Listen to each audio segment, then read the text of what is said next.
अस्सलाम वालेकुम टाठो बच्चों आज सानि सबकुक मौजू माहौल अच्छा ये मकलो आज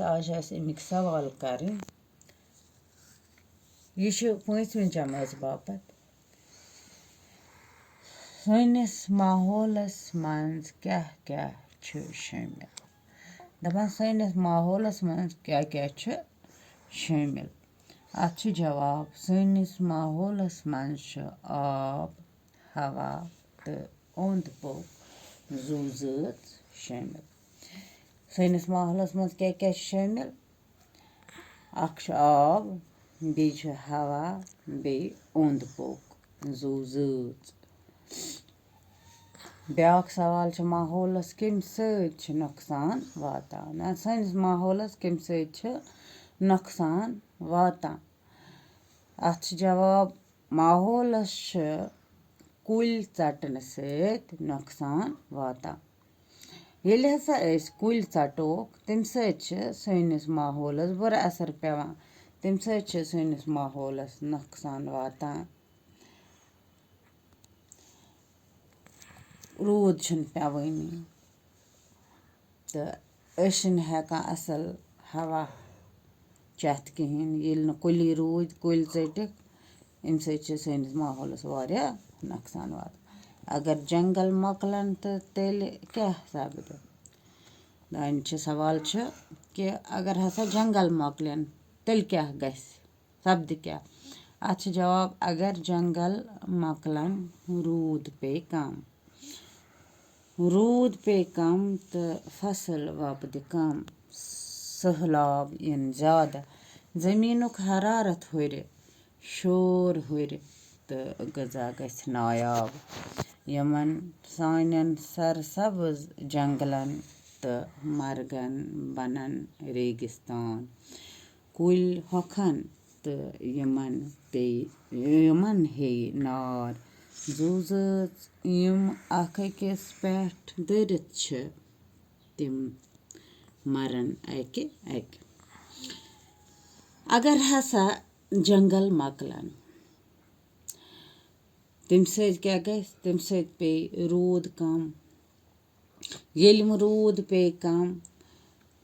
फसल तो वपद कहें सहलाब इन ज़मीनुक हरारत हुर शोर हुर बे गस गज़ा नायाब ये कुल कटी रूद तो गज़ा मिल खेन चेन मिल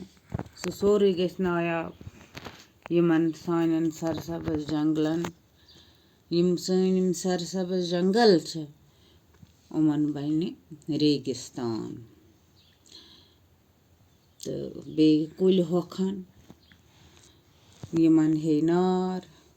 जू ज़ात यम अकिस पेठ दरित तिम मरन अकि ब्याक सवाल खेन हाकल कथ वनान खेन हाकल कथ वनान अत जवाब जू ज़ात अकिस पेठ गज़ा रंग दारमदार थावान अख जू ज़ात बेकिस जू ज़ात खेवान तो तस बे कह ज़ात खेवान युथ जन खेन हाकल वनान खेन हाकल कथ वनान यमन जू ज़ातन पान वन गज़ाई रिश्त अकिस पेठ दारमदार थावान बज गाड़ लकटन गाड़न खेवान इथे पे यमन हिरनन खेवान तो लकट किम आसान यमन कुलन कटन पे तुम कुल खेवान गुपन घास खेवान कुलन कटन खेवान तो इथे पे अकिस पे दारमदार थावान उमन पान वन गज़ाई रिश्त अख जू ज़ात सह बेकिस जू ज़ातस खेवान तो इथे पे